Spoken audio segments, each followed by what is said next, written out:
If you went back in time and give your 18-year-old self a piece of advice, what do you think that would be? Believe in yourself and have some confidence. Right? That's been the biggest, hardest thing that I've ever had to deal with.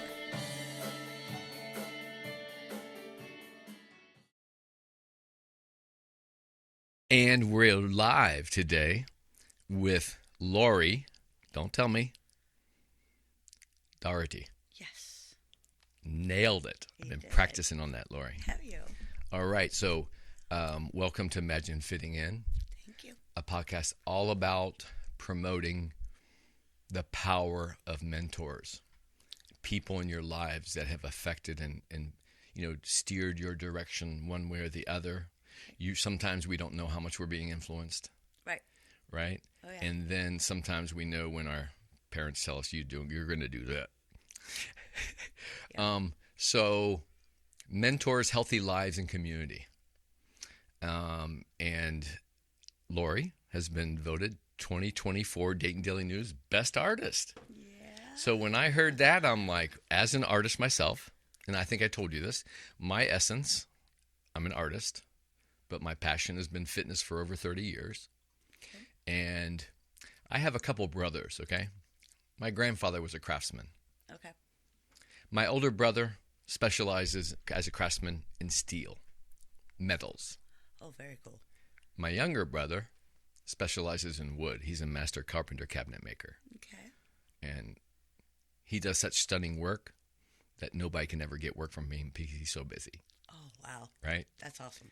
And me, I sculpt flesh. You sculpt flesh. I sculpt bodies. Oh, that's true. So they're wood, metal, and the human body. So we're all craftsmen. Mm-hmm.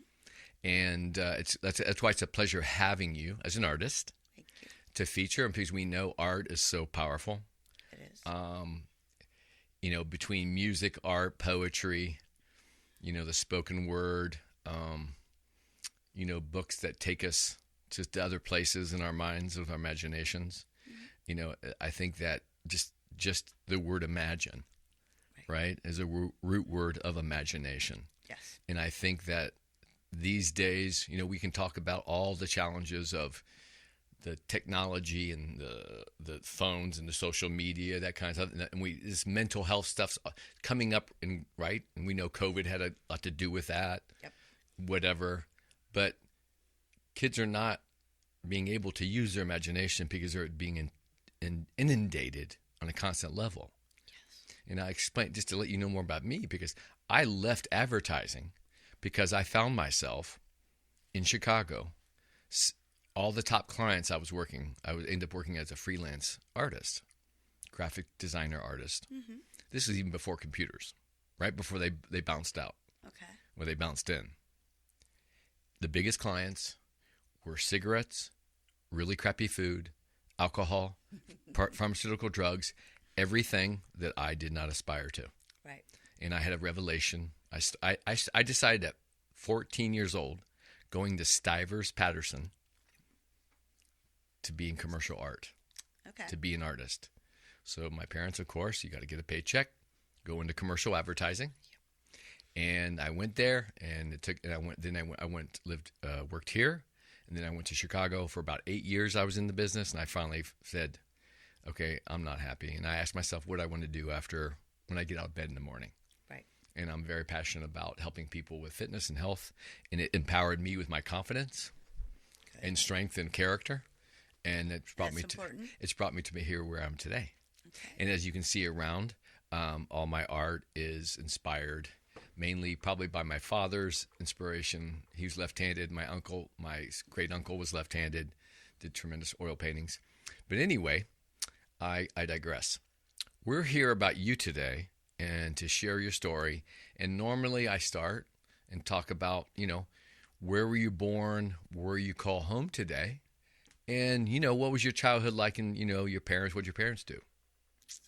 I was born in Cincinnati. Okay. My dad was an engineer, and my mom was just housewife. Mm-hmm. She had been a secretary, and that's how she met my dad. Okay. So basically a housewife, and she did her own thing, and Dad did his. I spent most of my time as a kid with my grandmother.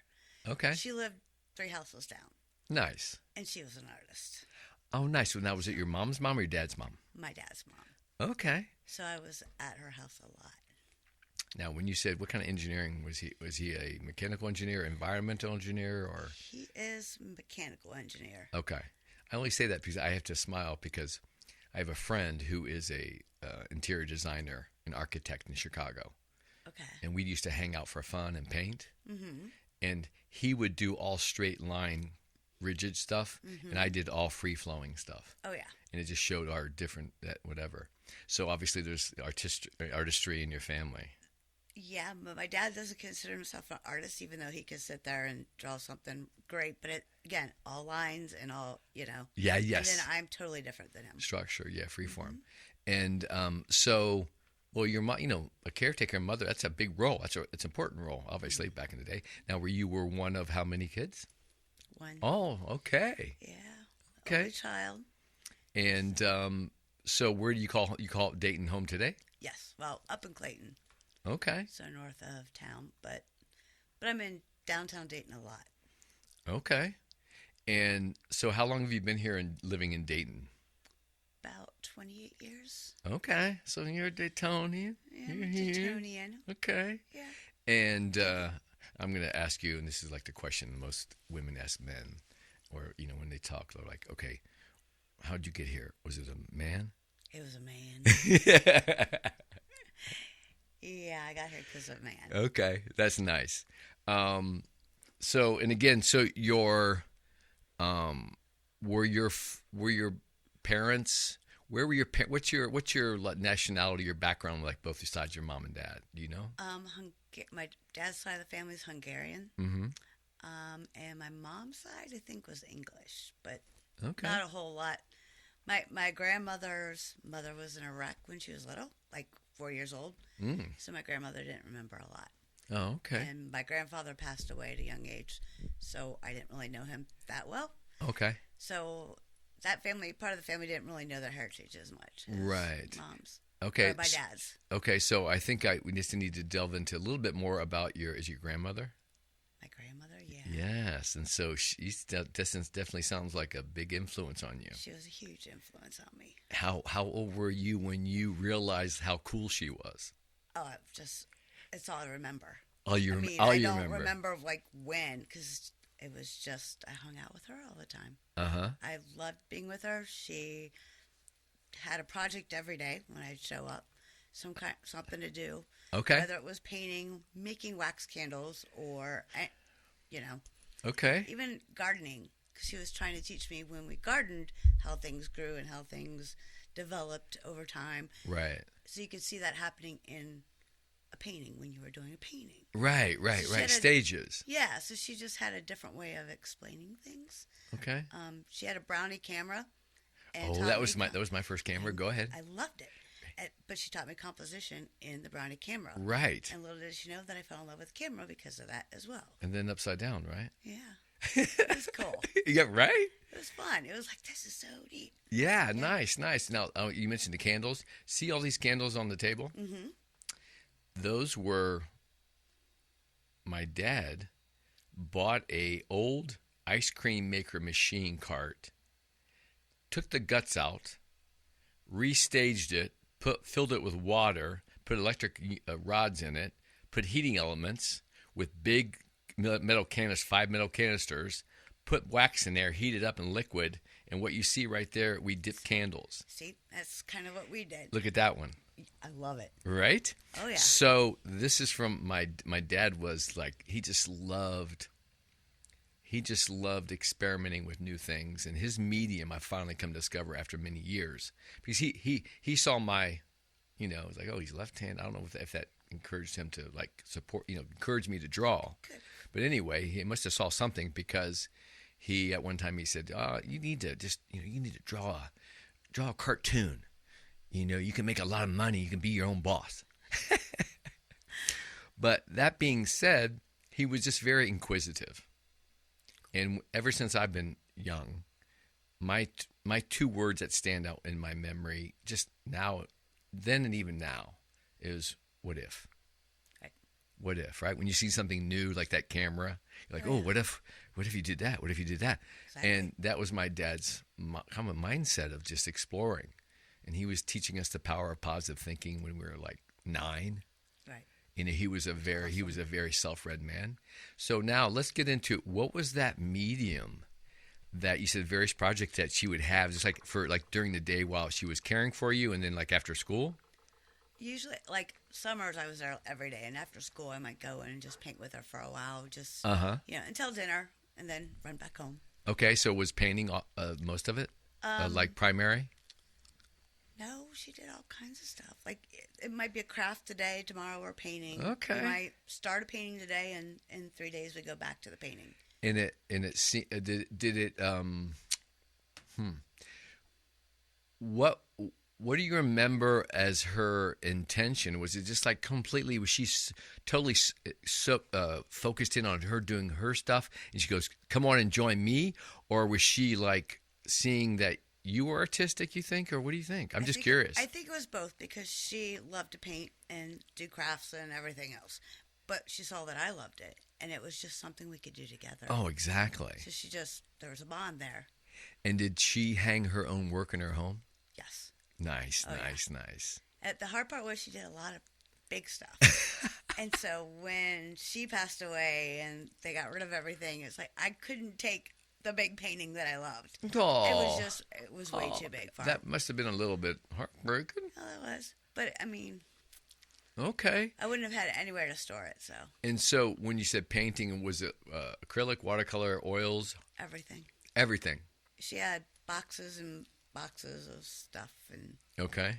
And she had it all organized, so you knew that the oils were over here and watercolors here. And was there any time, like at that early part of your life with her, and you're just so into it, you never got bored? Oh, I never got bored. Well, when I'm with her at home, I would get bored because I was an only child. Right. So, so I would draw at home. Right. Okay. And so I guess my next question is, when you were going to school, what was your elementary school in Cincinnati area? Maddox. Okay. We were the Mustangs. Okay. And I rode a unicycle on the team. That was my big thing. Wait, there was a unicycle team? Yeah. Oh, cute. Oh, yeah. We performed in parades and everything. Nice. Can you still ride the unicycle today? I have one right over here. No, we're not. I'm kidding. I'm kidding. I'm not killing myself today. I'm gonna make you even more comfortable that you don't have to get on the unicycle. Good. I have a funny joke about that because my father taught us. He taught us how to juggle. Right. Mm-hmm. For some reason, my sister couldn't learn how to juggle. Some people can't. And then I learned how to juggle, and then he brings home a unicycle, and I'm like, okay, now it's on. Yeah. I could, for the life of me, not do it. No. I don't think I had the proper core strength when I was young. And I was like, I got a little heavy when I got, into my teen years. But my older brother was able to actually juggle and ride a unicycle at the same time. So, the neighbors were looking at what my dad was doing, and just all kinds of different fun things. Oh, yeah. And it was like a circus. And it was awesome. Oh, yeah. Kids, he's like the Pied Piper. Kids would come flock. And he would address everyone, give everybody a turn, keep everybody in line, and it was just really respectful and a great time. And I bet they all behave too because they're having so much fun. Exactly, they're just so like, okay, it's my turn. Mm-hmm. So now, when do you remember? Do you remember any teachers in elementary school that had any kind of supportive influence on your love of art, or did somebody notice that with you? I can't say there was one. Yeah. They all kind of helped me along. Uh-huh. There wasn't anybody that really stood out on that. The only thing that really, I think, and it's not a teacher, it was, one of the teachers had brought in some artwork, and it was like a library. So we got to check it out for a month. So you got to put what we called masterpieces up on the wall at home, like in the living room. So you were just inspired by artwork all the time. Oh, nice. So for a couple years, I just remember taking a painting home every month or something. Right. That's awesome. That's almost like you're getting to access a museum or something. Yeah. And I think it was actually stuff from the museum, like in the back room. Maybe stuff that might have been, Like one of those, knick-knacked or nicked or something. yeah, one of those big paintings somebody couldn't take home with them one time, and they just exactly. left it over. See, Like where are we gonna put all this stuff? Yeah, but you got to pick out the one you wanted and take it home. Nice. And this was in elementary school. Elementary school. That's awesome. That's so exciting to hear that. Because they were, I guess back in the day they were aggressive, progressive, educational programs, which would be probably just hit and spot here and there, like to what degree, right? You have passionate teachers that go the extra mile. Oh yeah. And so you're there, you're bringing that artwork home. You're doing obviously regular studies. Did you end up? How about high school now? What was high school like? Where'd you go to high school in Cincinnati? I went to Villa Madonna. It was actually in northern Kentucky. Okay. All girls school. It just happened. My parents moved to Kentucky for a year, and I didn't feel comfortable at the public school there. Okay. So then it put me in the Catholic school, and I loved it there. Great. Which I was surprised. You were able to excel. Yes. Less tension. I mean, let's face it, right? Those years, high school years. Oh yeah. Those are, those can be very challenging, right? Yeah, in terms of socialization and passion and like getting distracted and the peer groups of all that kind of stuff. Oh yeah. We could just have a whole podcast on that, right? Oh yeah, definitely. So all right, so you're at high school. You at what time in that high school period did you have an understanding and start to grow into okay, I'm gonna do my plans are this, or you were just still involved with your art, enjoying? And I was still learning, and I believe it was Sister Emmanuel was our art teacher. Okay. And she would teach us something new all the time, screen printing or something else. So she gave us a variety to choose from. Right. And so I got to learn more, and I loved exploring all the different mediums. Yeah. It was it's exciting to me to try something new. Right. And what if? Yeah. What if? and then start combining mediums. Right. Right. I did. I think I showed you. You saw that March.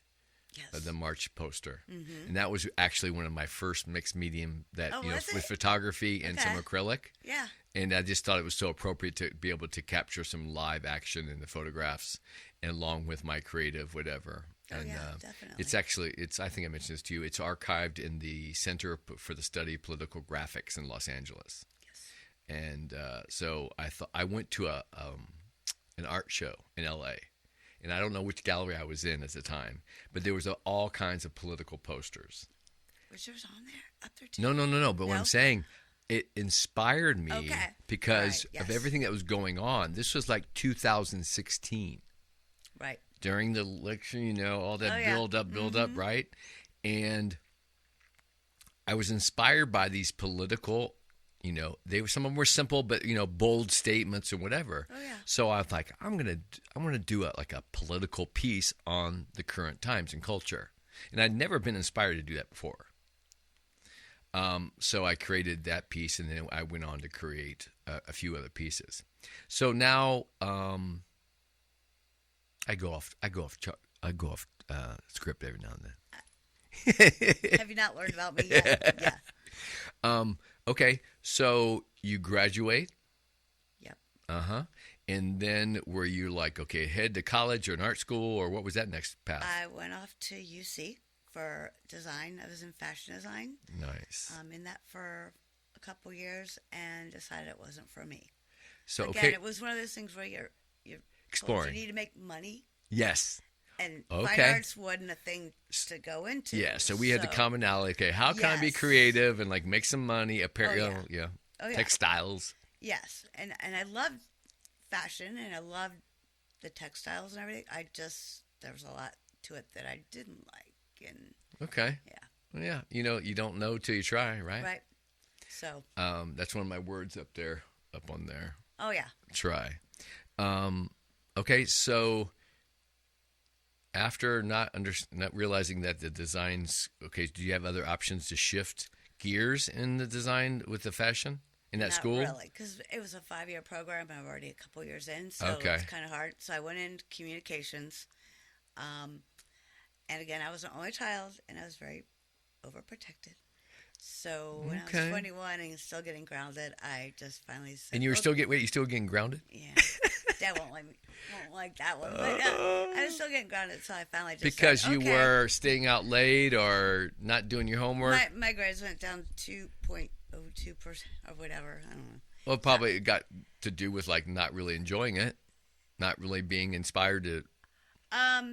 That one I was actually doing very well those quarters, but Okay. I went 0.02 down, Oh. which is nothing, and I got in trouble. So I was like, okay, well, I'm gonna go live with my friends. So I left home. Oh my goodness! And how old were you? 21. 21. We have something similar. Yeah. You know, I mentioned to you that I moved to Chicago when I was 21. Okay. Yep. You know, I just looked out the door one day and said, "Okay, I gotta go." It's time. Yeah.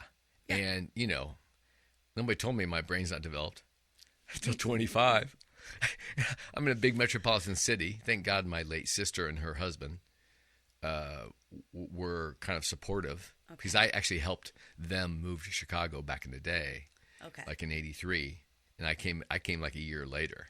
Okay. September '84, I moved to Chicago. I'm 21 years old. Mm-hmm. I can just remember my bandmates. They threw a party, my brothers, and getting so drunk. I was supposed to leave at 10 a.m. I didn't leave till like 3:30 next afternoon. And my brother's girlfriend at the time had to help drive me to Chicago. Those were the days. And I bought her a ticket to fly her back. Oh my gosh, you did. Yeah, Oh, that's because awesome. I was in the state of driving. Oh yeah. 1970 Monte Carlo. Oh yeah. Okay, I'm cruising, right? It's 1984. Born in the USA album. Oh yeah. That's my theme song.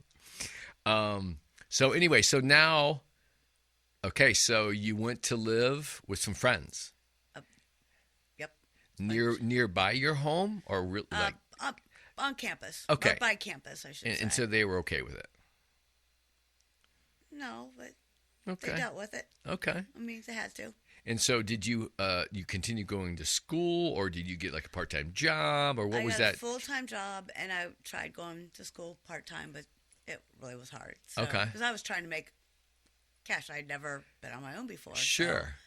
So, Now, yeah. what kind of job was that? You remember? I worked medical records in a Like administration stuff. yeah, Yeah. just And how long did you last up there? there about 2 or 3 years, I believe. Okay, so you got some paycheck, got some Yeah. exploring to do. But- 20s. Yeah, but that was me finding out what it's like to be on your own, Right. and it was a whole nother world. Yeah, I'm a big believer in like your 20s. You're not supposed to know anything. No.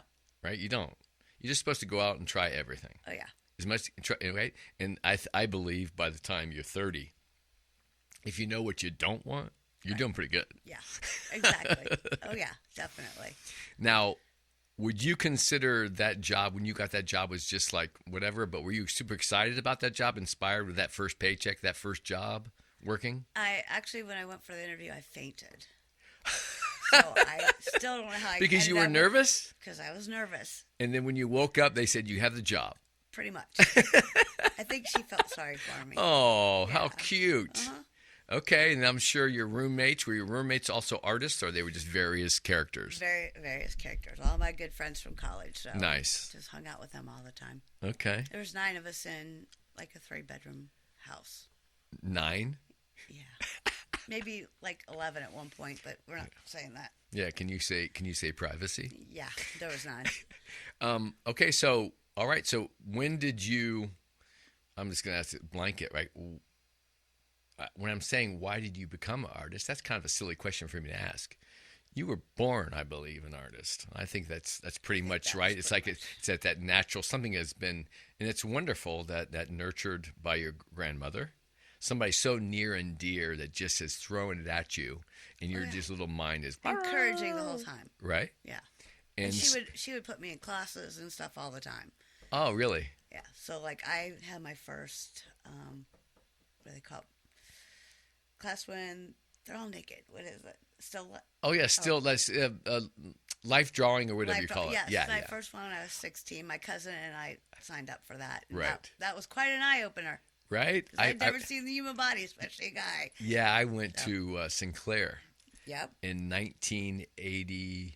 I graduated 81, John H. Patterson. And then in 82, I went to Sinclair. And I took my first life drawing class. And what were we 18, 17, 18, Yeah. 18 years old? And I remember it was like a dude. I'm like, oh, man. Come on, at least give me a woman. And, you know, Did they we give were... you an older woman? Because that's usually what we got. Oh, my gosh. I won't even go there. We usually Because got when the an older woman did come, it was like, oh, you kidding? Yeah, You know, it's young beautiful. 21-year-old, we're like, okay, bring her in. Yeah. Okay, so now, besides your grandmother, super influential, you know, would you consider at that point in your life, was anybody else that mentored you or like had an effect on your direction of like your, I don't want to say next steps in your adventure? I would say my husband, like in college, Nice. just after I met him, he had a camera. I still say I dated him because he had a camera. What kind of camera was it? It was a Canon. Oh, I love Canons. Yes, I believe. Okay. I don't know. It's been a long time. 81. That was it. Okay. So yeah. I have a funny story about a Canon camera. My buddy I used to work with, I used to do some work on contract work out at the base. I got a job after I was working in Sinclair. Yeah. I got to their cooperative program, and all of a sudden I found myself working on base, making good money, running sound on the weekends. Woohoo! 82 to 84, party! Oh, yeah. And it was great. And my friend said, oh, yeah, I have a friend that they have this truckload of cameras. I don't know how I got them. He's like, I can sell it to you for cheap, like $50. It was a Canon EM1 or something like that, right? And I 35 millimeter. And I'm just like, oh, yeah. So I bought that. And he had one and I had one. Well, not even like 6 months later after he bought it, his got a mechanical problem and it wouldn't work. And mine worked for like 25 years. Oh, see? And I went off and ended up going to France when I was 21.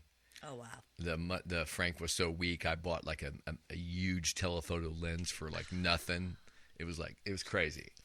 Anyway, so I'm going to jump right now to what is encaustic art? Because you are telling, I have never heard that word. Mm-hmm. I'm almost positive most consumers or people have not heard that word. Am I pronouncing it right? Encaustic Yes. art. It's a Greek word. Okay, it's a Greek word. Okay, so tell us about encaustic art. Okay, so encaustic art is the base or the medium is basically beeswax mixed with a damar resin. So the damar resin is like a tree sap, so it's all natural. Mm-hmm. But when it's put together, it hardens faster, and you have to heat it up to a much higher degree for it to melt. Hmm. So instead of like 150, 160 for beeswax, you have to heat up to 220 degrees so that you can work with it. And do you lay that on the canvas? Or like what? All right, so I usually use a board. A board, like a wood board? Yes. Do you treat the wood board first, or you're going right to the wood? Going right to the wood. I want it to become part of the wood. So what happens is you heat up the wax, or the wax mixture, and then you lay it on the board, or you paint it on the board. But as soon as you start doing it, it starts hardening. So you have to take a torch and burn it into the wood. Oh, So the wax becomes part of the board. Girl's got a torch while she's doing art. Torch, yeah. Okay, so where did you get turned on to that? Like, how was your first experience with doing that technique? Because I was a photographer. I did go to Sinclair for a while and got the photography certificate. Okay. And I loved doing alternative photography. Okay. But I hated putting stuff behind glass. And so I was looking for another way to present it. Oh. And found encaustic. And it comes clear. And so I was doing clear coating and stuff. And you can add texture and stuff. So it was really cool.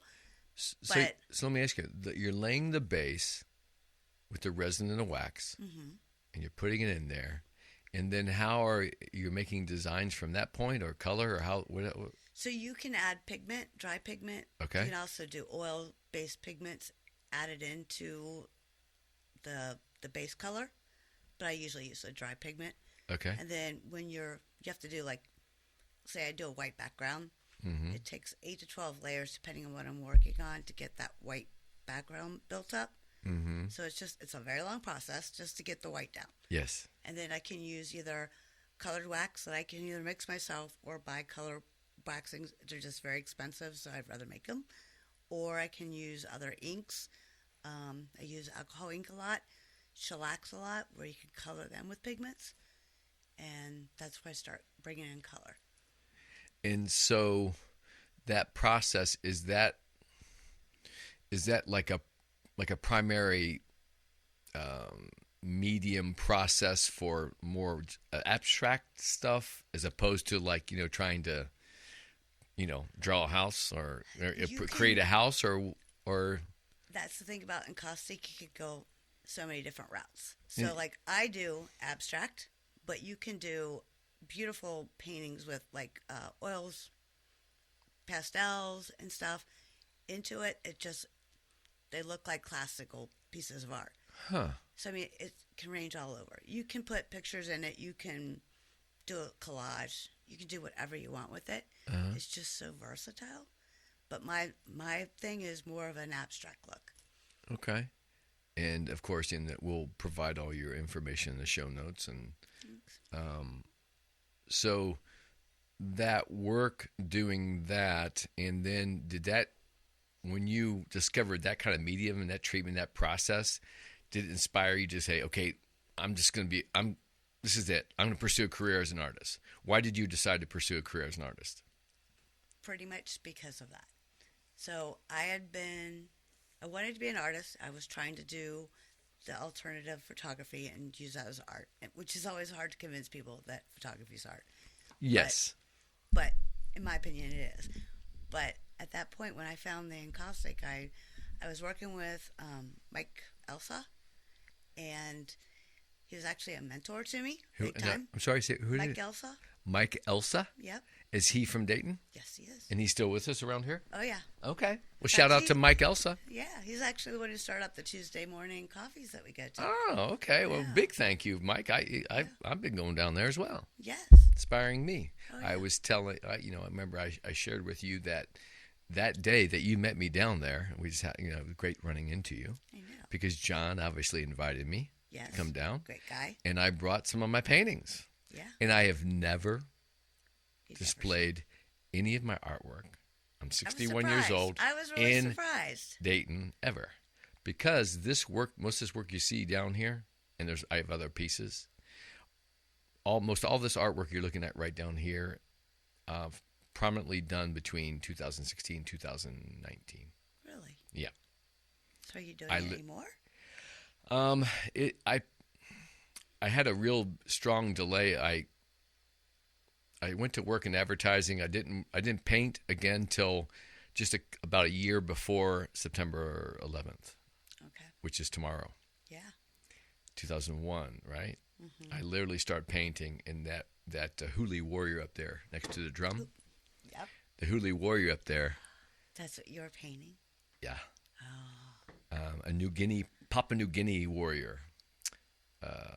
And I was doing some other stuff. And then the planes crashed. And it just rocked me off my easel. Oh, yeah. Right? Mm-hmm. And I put it down again, and that was 2001. And it wasn't until,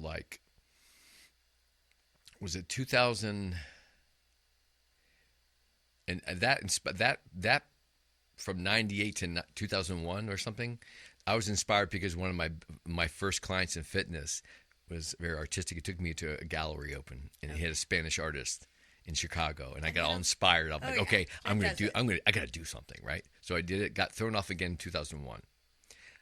Another 15 years before I painted again. Busy with life. Main thing was fitness. Blah blah blah. So I had a good run. I had a lot of fun doing it. And the answer to your question, am I still going to be doing some more? Right now, I'm busy. I actually got sidetracked. I'm also a commercial drone pilot, and I went back to Sinclair when I got back here during COVID. Fitness took a big hit. As you can imagine, I was trying to scramble. Oh, how could I be a photographer? Well, maybe I put the camera in the sky. Maybe that makes me more marketable, unique. Exactly. So that's a very interesting field right now. Technology, aviation, obviously Dayton. Oh yeah. So it's kind of like I actually have a huge 9 by 4 foot painting that I will show you before you leave. Cool. All dedicated to aviation. I think you'll enjoy it. So anyway, so when we decide to become an artist, you get this new medium. You're here in Dayton. Mm-hmm. Yeah. And how old are you at this time? About 54. Okay. And then all new. And so it just energized you to start what? Where did you head? Where did you open up a place or? So we had come in for a class with Mike Elsaw.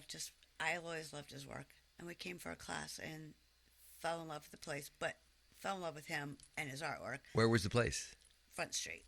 Okay. So we were supposed to go in for like a 2-hour class. Yeah.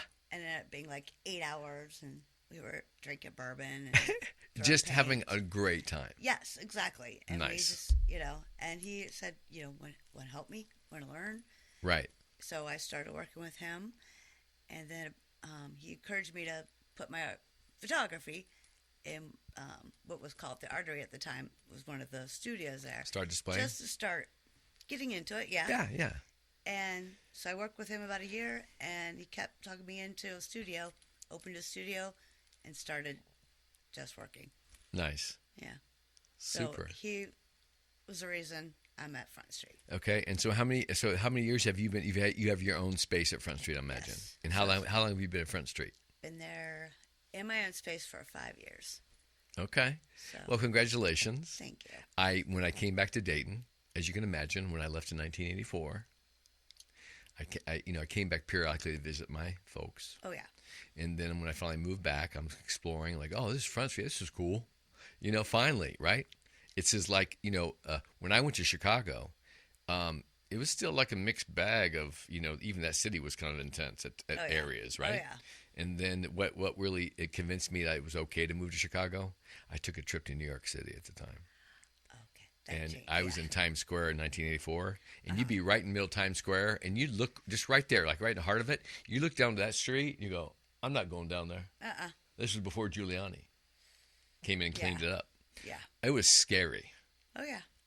So I thought, okay, Chicago's approachable. Oh, yeah. Midwestern, city, and from the Midwest.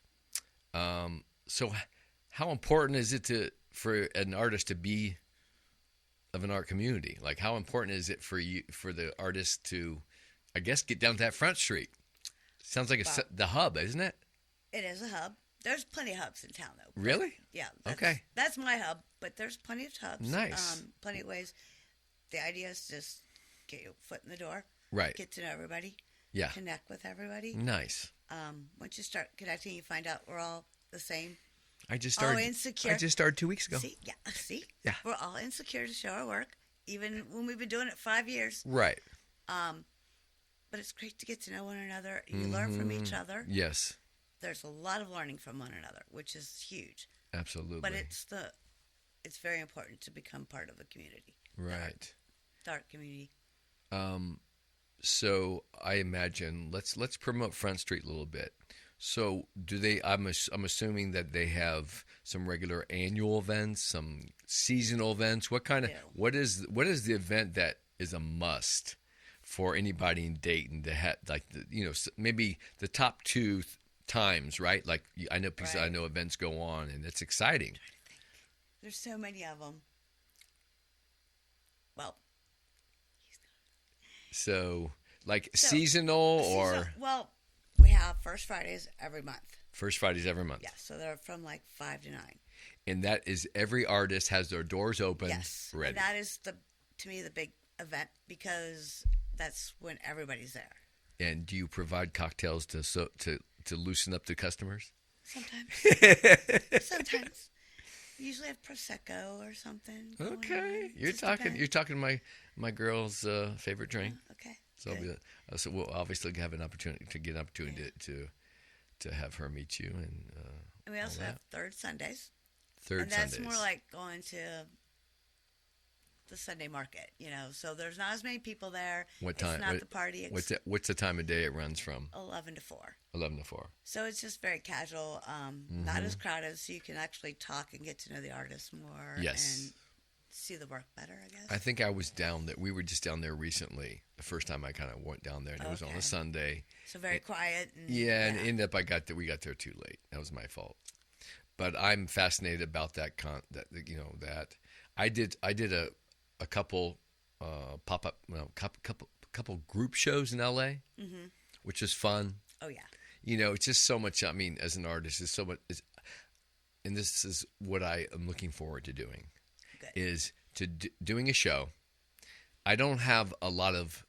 I don't want to. I'm not in a position because I've got these other projects going on to throw a lot of money into like an events. So when there's opportunity for the artists, right?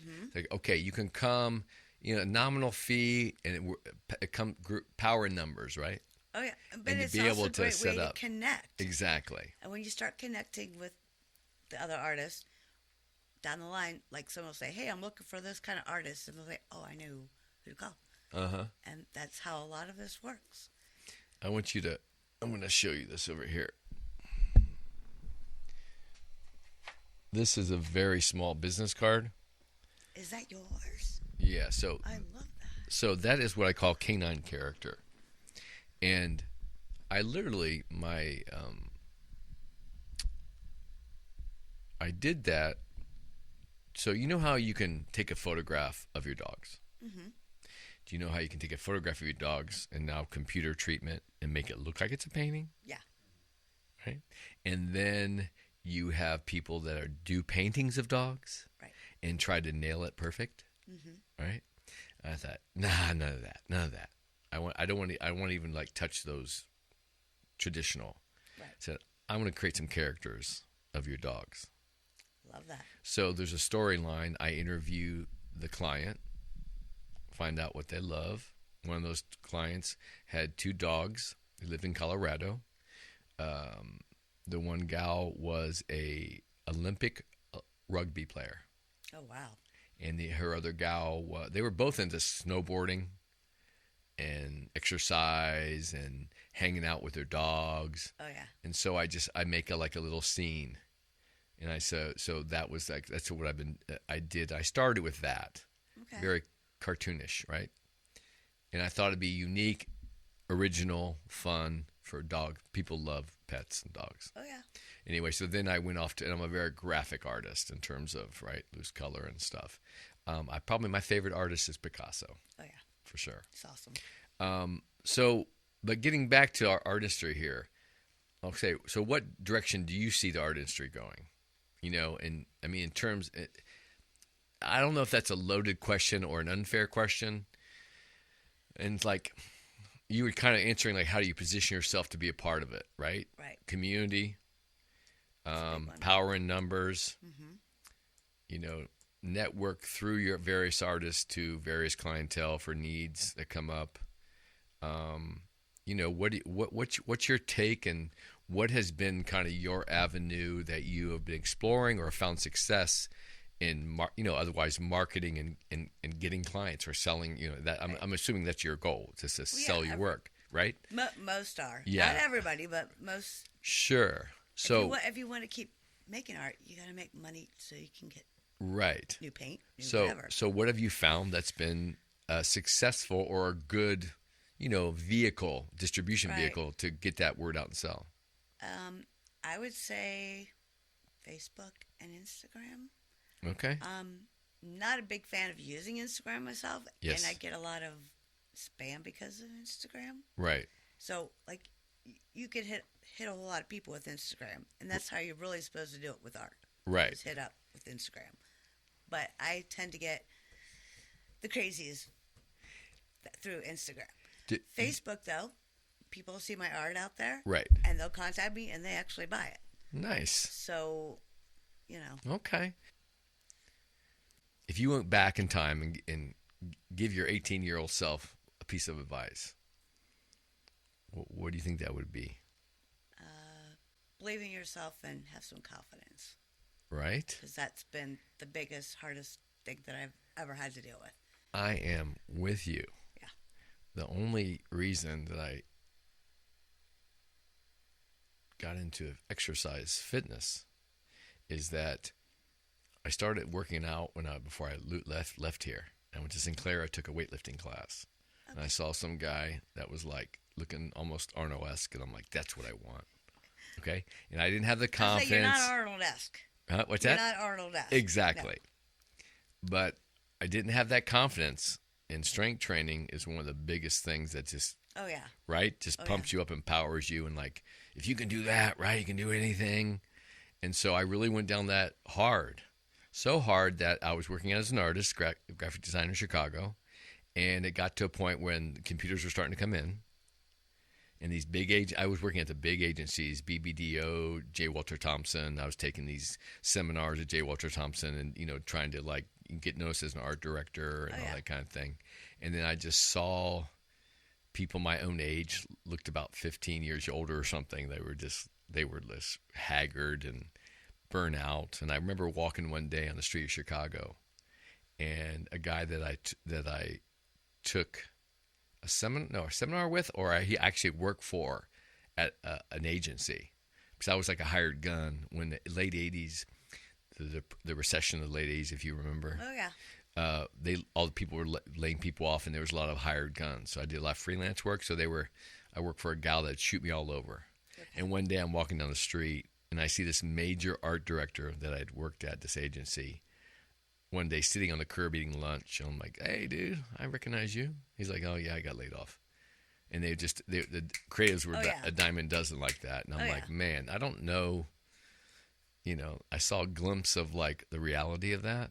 And I was already like my conscience was going, what do I want to contribute with my talents? Right. And through some other experiences, and usually that involves it with a relationship, you do some soul searching. Mm-hmm. What is it that's really important? And for some reason, I come up with this thing. I can still remember, I was like 28 years old in Chicago, been working in advertising for almost 8 years. And I was like, what do I want to be remembered for? At 28, what do I want to etch on my gravestone? And it was after a breakup and a trip to Grand Canyon, and sitting on the edge and just looking how small and minuscule, mm-hmm. like you really feel like that. You see one little line that big, and that's 10,000 years, the level. And I also went to Sedona. I sat in the vortexes, right, of Sedona. I haven't been there yet. That's one on my bucket list. Oh, it's amazing. And it led me to find a book, some writings on Joseph Campbell and mythology and the big picture. And that just steered me, and I said, what is it I want to do when I get my feet out of the bed in the morning? If I had all the money in the world, right. And I found myself in the gyms talking a lot about nutrition and fitness because I just wanted to help people. Right. So I decided to go in that direction. So I think that, like our mediums as an artist, they change, you explore. Sometimes you get off the track of that particular medium. Right. But I've always used my creative energies and my marketing skills, obviously, to sell whatever I'm doing. Right. And so it's beneficial. And it gets back to I believe the power of art is just priceless, both from a mental health standpoint and imagination and, like you mentioned before, like somebody said, they consider themselves an artist. Right. And it's like, you don't need to be an artist to do art. No. You just do the process, right? And that's where actually all the joy comes from, is just that breakdown, the color and putting it together. And you're like, wow, I can actually create something that never existed before. And that's one of the things I like. I look at my work, I'm like, okay, nothing of this exists around the world, but except one. If you look back up there, the top, that's a replica of a Picasso. Sorry. That's fine. That's a Picasso that I replicated. I actually replicated 2 Picassos. And if I gave you a print of the picture, I surprised myself. Really? Yes. A novice person couldn't tell the difference, but obviously a professional could. So I was so inspired by Picasso, big time. So, all right, confidence. So let me ask you, because listeners have Sorry. understood. No problem. Understand that I've been in my fitness background, and you're like, well, what? He's a podcaster. What is he doing here? Well, like We healthy, all had different. right? Yeah, we've all had different jobs, different things. It's just all. Healthy lives. So Yeah. what does self care look like for you? Like what is your do you have a rituals a part that you've discovered that help make you flow and feel good and stay healthy? Never stopping. That is the thing. It's like if I stop, then I feel like I put weight on, and I just don't. If I don't have energy, then I really just get depressed. Mm. So I like even if like I'm sick for a week or something, like when COVID hit, You're going it nuts. took me. Yeah, you're going nuts, and you just mentally going nuts. So it's like I have to keep going all the time. So I'm sure your husband can agree with that, or Pretty much. yeah. There's something about having amount of energy that I think maybe creates that anxiousness. Mm-hmm. And almost like when you talk about being like insecure, lack of confidence, Mm-hmm. when you have like a desire to be doing something or putting it out, and then your mind can't process. I think I realized at 52 or 53 years old that I probably have ADHD. Oh yeah. Right? Right. And exercise, I used to blow it out.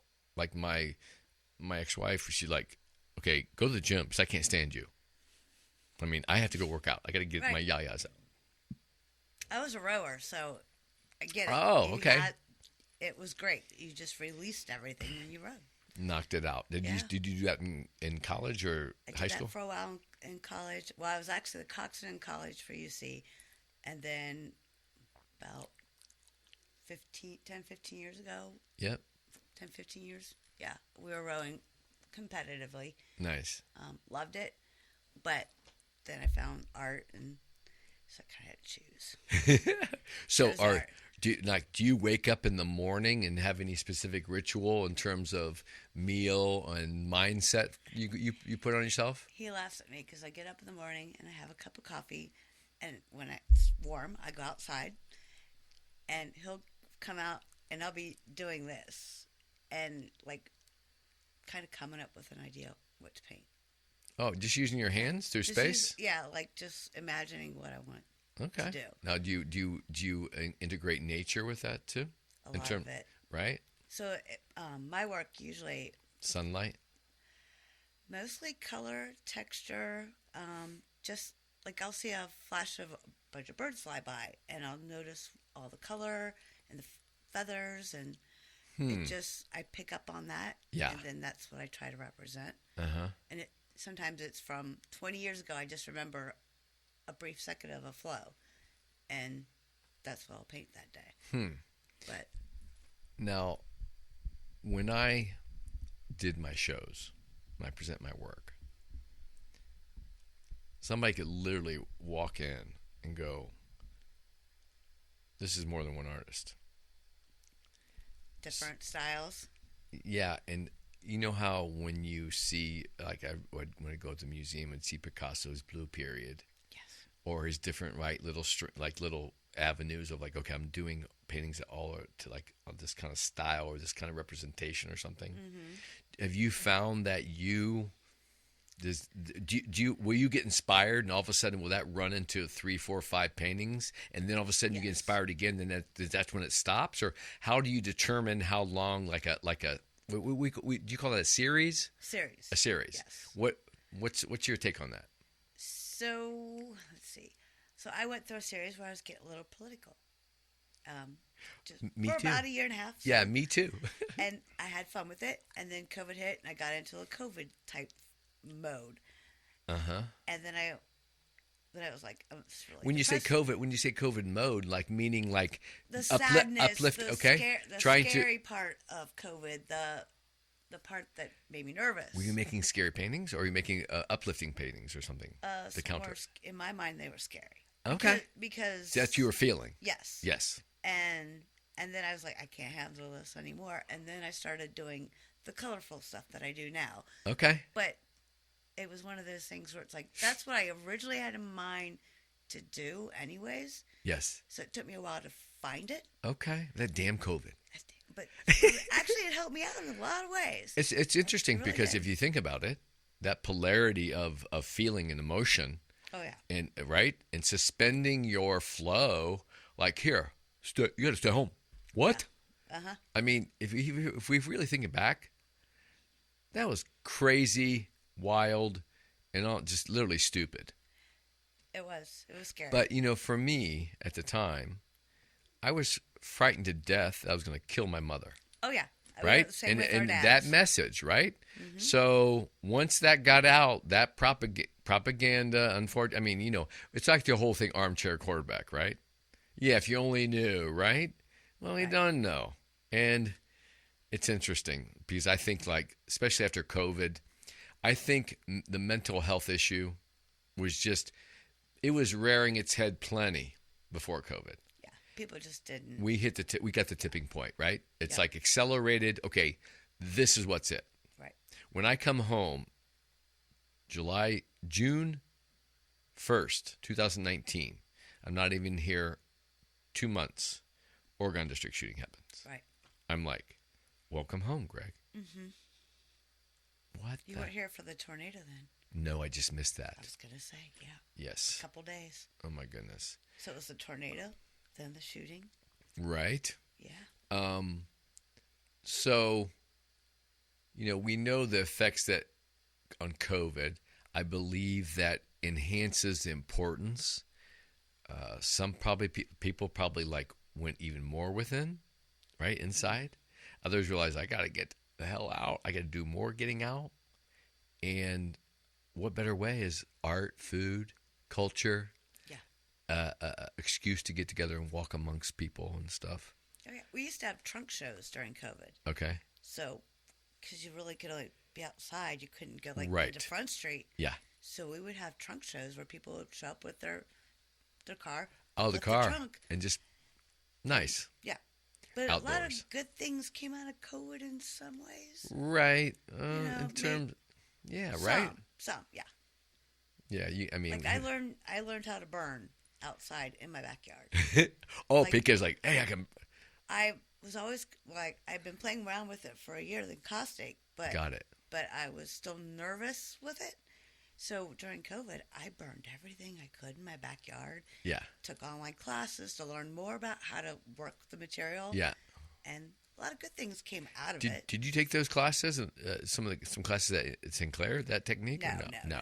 Those were online. No, it sounds like you need to be a professor at Sinclair or something. No, she doesn't want to do No, that. please don't. No, I'm still creating. I'm still creating. Oh yeah.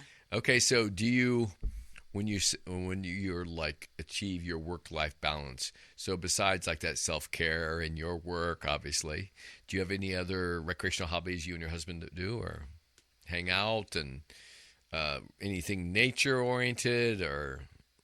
We have our dog, and we'll go Okay. on walks and play with her, and Okay. that's like, that's pretty much it. Because like when you're an artist, you're always kind of working it, whether, how should I say, like on the weekends, we're at a show, we're seeing somebody else's artwork or Right. whatever. So there's not a whole lot of extra time in the day. Okay, so You're trying to fit in work, and then you're trying to. right. So I think you and your husband obviously know for sure the power of art. You are definitely absorbing that energy and how powerful that is. I think, if it's one thing, this episode and featuring your art, besides learning about, pronounce it again, Encaustic art, and listeners will be able to see Lori's work on her websites or links or whatever. But I think it is. It's. I was really excited to have you because to come back as essence an artist.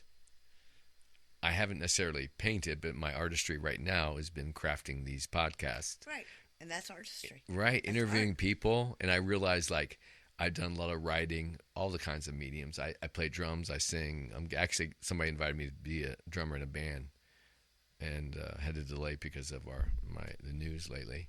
But I'll be going experimenting that. But I understood finally that from my ADHD and my lack of that structure, when we told you about those straight lines and that free flow, I've come to realize that I'm much better anything with words Right. coming out of my mouth as I speak and freely flow, right? Yep. And to have interesting people like you, fellow artists, and I very much thank you for spending time with me here and sharing your story.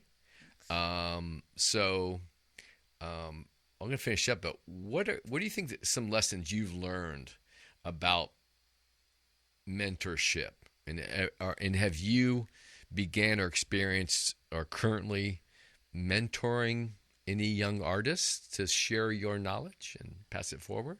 So Encaustic's a very different medium. So it's not something for lighthearted. It's something that just takes a lot of time to do. So it's definitely it's like a process. dedicated process. Yes, it takes a long time to do it. So there's only a few of us here in Dayton that do it. Okay. So we're all pretty close, and we help each other out the whole time. But as far as like mentoring others, teaching them how to get into a show, teaching them what to expect, how to price their Which their you'll work. help me with maybe. Oh yeah. I only have about 80 pieces. That's it. Only 80. That's awesome. Yeah. That's A couple great. years work. Yeah. That's great. And I have a COVID project which I'm going to share with you after we're off. Okay.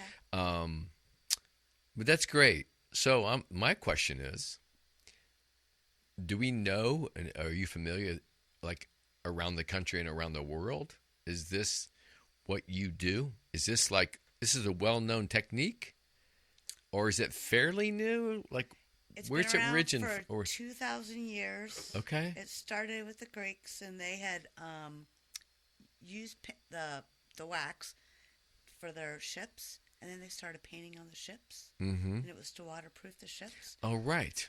And then there's sarcophagus. Is that the word for it I'm looking for? Okay. That have been around too. Nice. But it's been around for a long time. And so modern day, is it like, does it, if you went to Greece, would you, are there modern day artists doing it, you think? Yeah, or do you there know? are. Yeah. I don't know their names. Mm-hmm. There's not anything. Right. I don't think it's one of those things that anybody's really famous for. Okay. Well, that's it's great because, obviously we want to promote Dayton. We want to promote citizens. We want to promote art. We want to promote you. We want to promote that interesting, unique style. It sounds like to me that you could almost like write a book, and I mean, I don't know. Anyway, there are books. It's very original, right? It's very original. Mm-hmm. You could put like your pins in it. This could be go into it. Your lid here. Okay. You could just do all kinds of stuff with it. Right. So it's very so in other words, that mixed medium. Mm-hmm. The only thing you can't add to it is acrylic. Okay. You can use oils and pan pastels. Okay.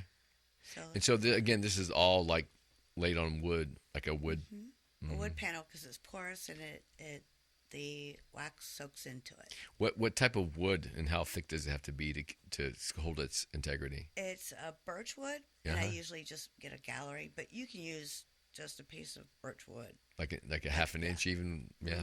Huh. Or balsamic birch, I believe it is. Yeah, balsamic birch. Okay. So most of it comes from the Ukraine. So that God bless Ukraine. Yeah, well, it's gone up in price because of I can only imagine. Yeah, but if you use that, it's a nice sort of lightweight wood. So it's not like using walnut or something that's gonna be too heavy on the wall. Right. Well, that's awesome. Obviously you're an original. You're a dedicated pioneer. A sense of there's only a handful of people, I'm just talking about Dayton and where to experience this.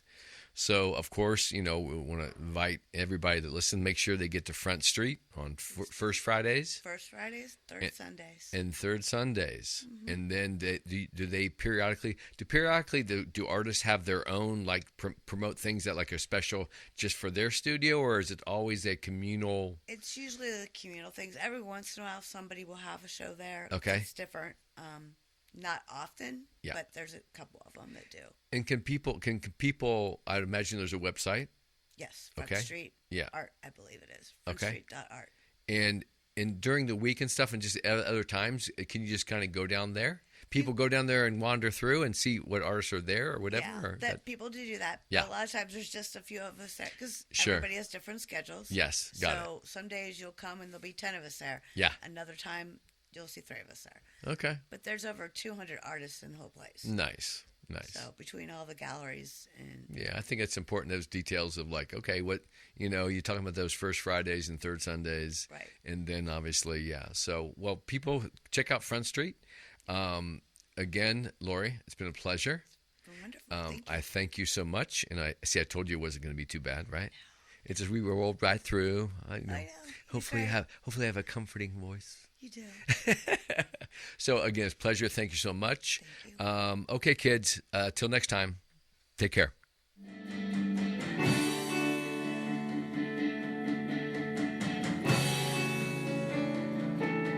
Professor!